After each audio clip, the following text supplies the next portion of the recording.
karşımda.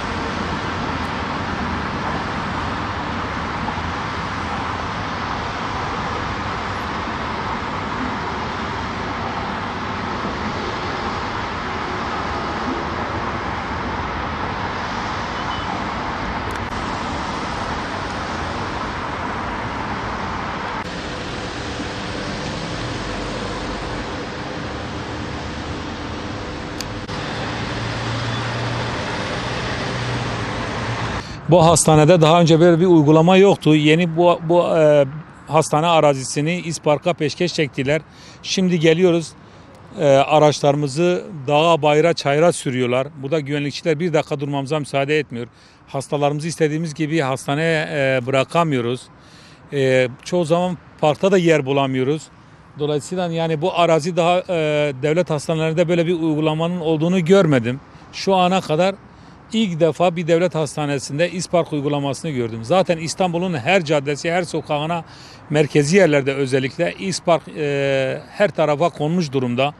Yani bu para kimlere, ne şekilde, nasıl gidiyor anlamadım. Bu caddelerin, sokakların vergisini hepsini biz kendi araç vergilerimizden ödüyoruz. Buna rağmen bir de ek olarak bu park olayı bize külfet olmuş durumda. Buradaki bu uygulama, bilmiyorum, başhekime dikkat çekmek istiyorum bu hastanenin özellikle. Taksim Eğitim Araştırma Mevlana Polikliniği'nin istirhamımız bu konuya belediyenin el atmasıdır. Dolayısıyla söyleyeceklerimiz bunlardan ibaret.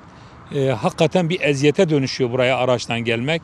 Daha önce merkezi Karayolları Mahallesi'nde bulunan Taksim Eğitim ve Araştırma Hastanesi'nin bu yeni polikliniğinde bu uygulama başladı. Ne orada, ne Eyüp'te, ne Ok Meydan'da böyle bir uygulamanın olduğunu görmedim devlet hastanelerinde. Burası devletin hastanesi, neticede vatandaşın hastanesidir. Dolayısıyla bu konuya el atılmasını, artık bu İspark'ı görmek istemiyoruz yani. Mahallede oturuyorum. Bazen arabamıza park etmeye giriyor. Bu İspark, burada sürekli herkesten para alıyorlar. Bu belediyenin bir uygulaması mıdır? Yoksa başhekimin bir uygulamasıdır, onu bilemiyoruz. Her gelen gidenden para alıyorlar. Beyaz'da gidiyorsun İspark, Fatih'e gidiyorsun İspark. Buralarda her tarafta İspark olmuş. Bir de hastanenin içine kadar gelmişler. Bu vatandaşa ayrılması lazım. Vatandaşın hakkı çünkü. Ama vatandaş gelince vatandaşı başka bir yere sürüyorlar. Dağa, taşa, bayıra sürüyorlar. Kendileri ise burada park ediyor. İspark buraya koymuşlar. Yani İspark'ı istemiyoruz biz burada kısacası. Kendi vatandaşın malıysa vatandaş kullansın.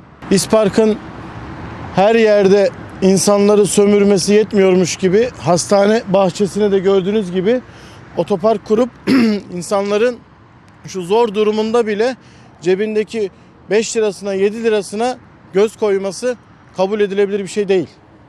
Bunun derhal buradan kaldırılması ve bunun ücretsiz bir hale getirilmesini talep ediyoruz. Böyle bir şey kabul edilemez. Benim annem bir 15 gün kadar burada hastanede yatıyor. Bu İspark hastanelerde olmaması gerekiyor. Yani bu kesinlikle ve kesinlikle hastanelerde olmaması gereken bir durumdur. Yani bunu daha önceki yıllarda da devlet büyüklerimizin de hepsi bilirler. Bugün devlet hastanelerinde otoparkları kaldırmak için elinde geleni yaparken bir tarafta da yeni oluşumlarla İsparkları yaymaya çalıştılar devlet hastanelerine tekrar. Burası bir parktır. Burası devletin parkıdır. Devletin yeridir ama özel olarak park olarak kullanılıyor. Bu asla yanlış bir şeydir. Bunu kesinlikle onaylamıyoruz. Bunun kaldırılması gerekiyor bir an önce. Çünkü hastalar geliyor. Bakın buralarda hiç park yok. Bu hastanenin başka hiç parkı yok. Orada ambulans geldiği zaman ambulans tıkanıyor. Müşteri, vatandaş geliyor, vatandaş tıkanıyor. Hasta geliyor, hasta tıkanıyor. Onun için bunların burada olmaması gerekiyor.